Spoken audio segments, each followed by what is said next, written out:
విశాఖపట్నంలో పర్యాటకులను ఆకర్షించేటట్టుగా ఒక హృదయ స్పందనకి దగ్గరగా ఉండే ఒక అత్యుత్తమమైన పర్యాటక కేంద్రం విశాఖ తాజ్మహల్ అనబడే కుదుపాం టూంబ్.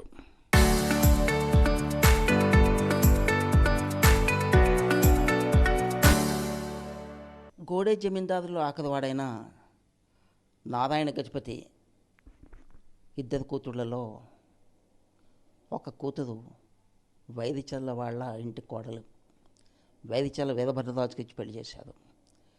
రెండో ఆవిడ బెంగాల్ ఇచ్చారు. అయితే హస్బెండ్ పోయి ఆవిడ వచ్చి ఇక్కడే మహాదానిపేటలో, దానివల్ల మహాదానిపేట అని పేరు కూడా వచ్చింది, మహాదానిపేటలో ఇల్లు కట్టుకుని, ఎందుకంటే ఆ ప్రాంతాన్ని డెవలప్ చేసింది కూడా వీళ్ళే. మొట్టమొదటిసారి నక్షత్రశాల కట్టింది అంతా వీళ్ళే. అందుకని ఆ ప్రాంతంతో అనుబంధంతో అక్కడే ఇల్లు కట్టుకుని ఉండిపోయింది. ఈవిడ వైరిచల్ల వారి కోడలైన విశాఖపట్నంతో కుదుపాంతో అవినాభావమైన సంబంధం ఉంది ఈ దంపతులిద్దరికి కూడా. అయితే దురదృష్టవశాత్తు పురుటి సమయంలో ఆవిడ పోయినప్పుడు విపరీతమైన విద్యాధికురాలు, సంగీత శాస్త్రంలో కూడా గొప్ప ప్రవీణత, ఇది కాకుండా ఇంగ్లీష్లో ఫ్లూయెన్స్గా ఇంగ్లీష్ ఆఫీసర్స్తో కూడా మాట్లాడగలిసినంత నాలెడ్జ్ సంపాదించుకున్న వ్యక్తి, ఒక మంచి రూపవతి.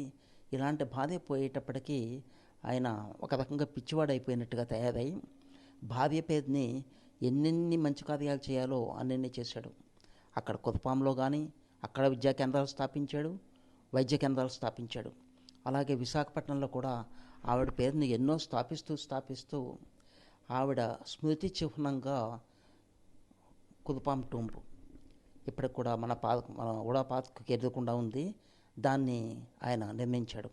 దీనిలో మొఘల్, రాజస్థానీ, కళింగ, ద్రవిడ శైలుల్లో దాన్ని రూపొందించి దాని లోపల మహావాక్యములు అని చెప్పేసి ఒక మనిషిగా బతకడానికి ఏ గుణాలు ఎలా అలవర్చుకోవాలి అన్నది, అంటే ఒక భగవద్గీతలో కంటే కూడా విపులంగా శుద్ధ తెలుగులో ఒక మనిషిని ఏ విధంగా ఆవిష్కరించుకోవాలో తను దానిలో రాయించి పెట్టాడు.